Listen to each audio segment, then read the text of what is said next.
Hi there, this is the Volkmann line in the Russian Damiano variation, which has been popularized in recent times to a large degree by Austrian IM Friedrich Karl Volkmann, and this is arguably black's best response to white's best line against the tricky copycat Damiano. After e4, e5, knight f3, black goes for the Russian Petrov defense. White takes the pawn on e5 rather than send the knight back with d6. Black goes symmetrical with knight takes e4, prompting the almost involuntary queen e2, and black plays queen e7. After queen takes on e4, d6 is going to win the piece back for black, but black is going to have to be a pawn down. After d4, black takes the knight on e5. White correctly takes with a pawn and not with the queen. Knight c6 wants that pawn back, but bishop b5 pins the knight on c6. So black unpins with bishop d7, and now rather than castle or f4 or bishop f4, which give black some decent chances, white plays for this move knight c3. And black here has to be very careful and really has to reconcile himself with the fact that he may be playing this variation a pawn down and not going to be taking this pawn on e5. Of course, if now queen takes on e5, then bishop takes on c6 is pretty much winning here for white. Knight c3, a tricky move, and here Volkmann plays queen b4, offering up a trade of queens. Perhaps this is black's best chance here. If white swaps queens, then it's going to be close to equality after knight takes on b4, which targets c2, and if bishop takes on d7, king takes d7. White still with the upper hand, but black has serious drawing chances. Perhaps better for white after queen b4 is to avoid the exchange of queens by playing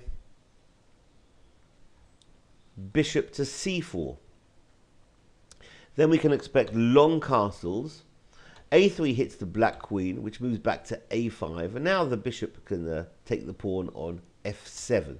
Going back two moves, we can see here that the bishop wants to take the pawn on f7, but it's pinned to the queen on e4. So a3 sends the black queen to a5, and now bishop takes the pawn on f7. But white's going to get the e-pawn back, not with swapping off pawns, but with knight takes on e5. So white's still a pawn up. b4 hits the queen, but allows bishop takes on b4, because the a-pawn is pinned. If a takes b4, queen takes a1.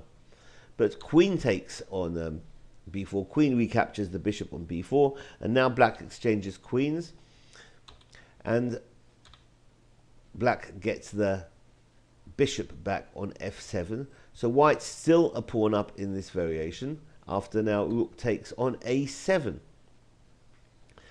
Well, black can play here king b8, or I believe Volkmann played rook e8 against Arkady Naiditch. If king b8, then the bishop can develop defending. g6 ensures that this rook is targeted by the king. That's going to drop back. If it drops back to a2, then bishop to e6 is going to hit the rook. So rook drops back to a1. Bishop f5, hitting the pawn on c2. White can castle here, give up the pawn on c2, but then rook fc1 ensures that black's going to have drawing chances in this variation.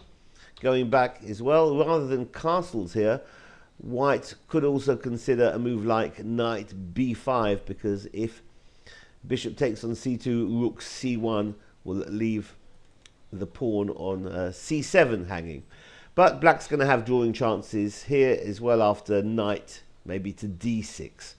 White in the driving seat, black with drawing chances. This has been the Volkmann line in the Russian Damiano variation. Thanks for watching. Bye-bye.